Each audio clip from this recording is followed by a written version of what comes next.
Saudara, seorang pendeta setengah tua datang ke sebuah rumah sakit.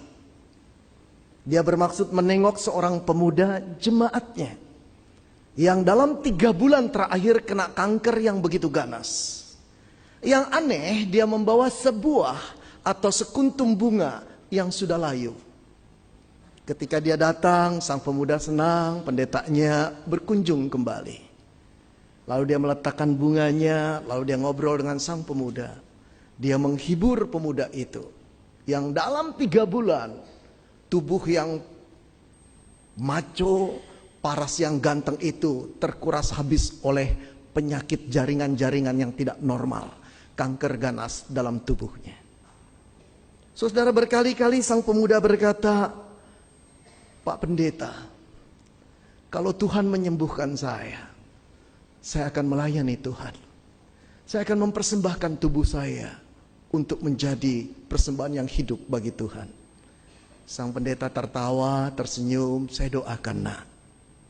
Saudara, selesai setengah jam berbicara, sang pendeta berkata, "Saya pulang dulu ya, yuk kita berdoa." Selesai berdoa, kemudian Bapak Pendeta keluar dari kamar itu. Tiba-tiba pemuda yang sakit kanker itu memanggilnya kembali. "Pak Pendeta, Pak Pendeta." Pendetanya menoleh, "Ada apa?"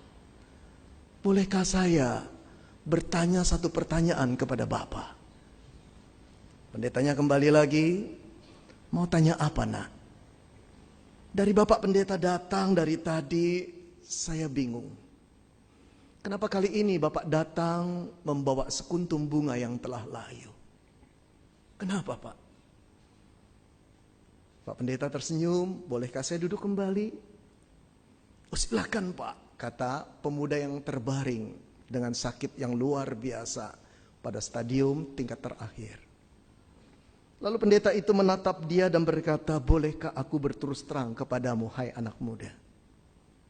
"Terus teranglah, Pak Pendeta. Jangan ada apa-apa di antara kita. Aku menyenangi keterus terangan Bapak."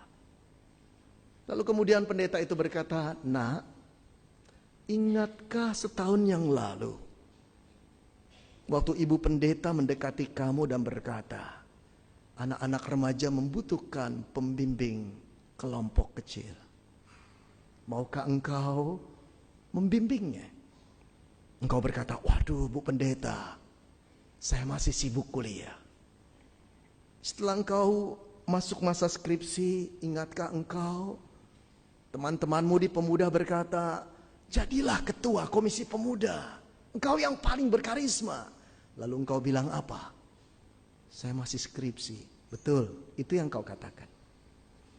Ingatkah engkau setengah tahun yang lalu ketika aku datang kepadamu dan berkata, "Pimpinlah kur di gereja kita yang dirigennya sudah pindah keluar kota." Engkau yang berbakat. Engkau bilang apa? "Sekarang saya sedang bekerja." Engkau selalu menolak, bukan? Tapi setelah engkau kena kanker, beberapa kali aku datang kepadamu, hai anak muda. Berkali-kali engkau berkata, "Pak Pendeta, tolong doakan saya. Kalau Tuhan menyembuhkan saya ingin mempersembahkan hidup saya kepada Tuhan." Hai anak muda, dengarkan aku. Engkau sedang memberikan Tuhan sekuntum bunga yang sudah layu. Apakah kau pikir Tuhan hanya layak menerima sekuntum bunga yang telah layu? Pemuda itu terdiam, dia tertunduk, dia menangis. Keras itu kalimat, tapi benar adanya. Benar adanya. Dia cuma berjanji kepada Tuhan kalau Tuhan menyembuhkan. Dia mau menjadi pelayan Tuhan, dia mau melayani Tuhan, saudara. Tapi dia sedang memberikan tubuh yang sisa kepada Allah penciptanya. Pengemiskah Allah? Pengamen di tengah jalankah Allah? Selayak itukah dia diberikan sisa tubuh, sisa kesehatan? Di mana masa pemuda itu sehat, cemerlang otaknya, bagus masa depannya? Di mana dia? Dia sedang sibuk dengan ambisinya, cita-citanya, keinginan dirinya sendiri. Saudara, banyak orang Kristen seperti itu di hadapan Tuhan. Ketika mereka diminta melayani, nggak usah lah, janganlah, aku masih sibuk lah. Nanti saja, kapan nantinya? Kapan nantinya? Setelah alat pacu jantung masuk dalam tubuhmu, setelah selang-selang infus menusuk nadi-nadimu, kapan nantinya? Setelah kena stroke, lalu berkata, Tuhan pakailah aku Tuhan. Sekarang tinggal Tuhan berkata, nanti dulu. Kau kira aku hanya layak menerima barang bekas. Engkau sedang memberikan aku sekuntum bunga yang telah layu. Saudara yang dikasihi Tuhan, banyak orang Kristen di dunia ini adalah orang Kristen yang tidak tahu diri. Tidak tahu diri. Siapakah yang merajut kita di dalam kandungan ibu kita? Siapakah yang membesarkan kita ketika kita balita? Siapa yang selalu menjaga kita dari segala macam mara bahaya dan penyakit? Tuhan. Siapakah yang menuntun masa muda kita? Siapakah yang memberikan otak yang cemerlang, masa depan yang gemilang? Siapa? Allah. Siapakah yang menebus kita pada waktu kita hidup di dalam dosa? Allah.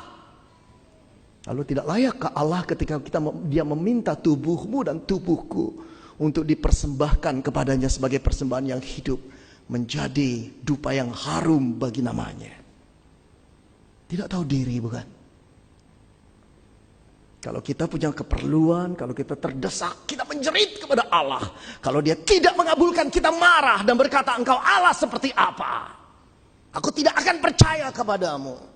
Aku meminta, engkau tidak menjawab. Aku berdoa, engkau sembunyi.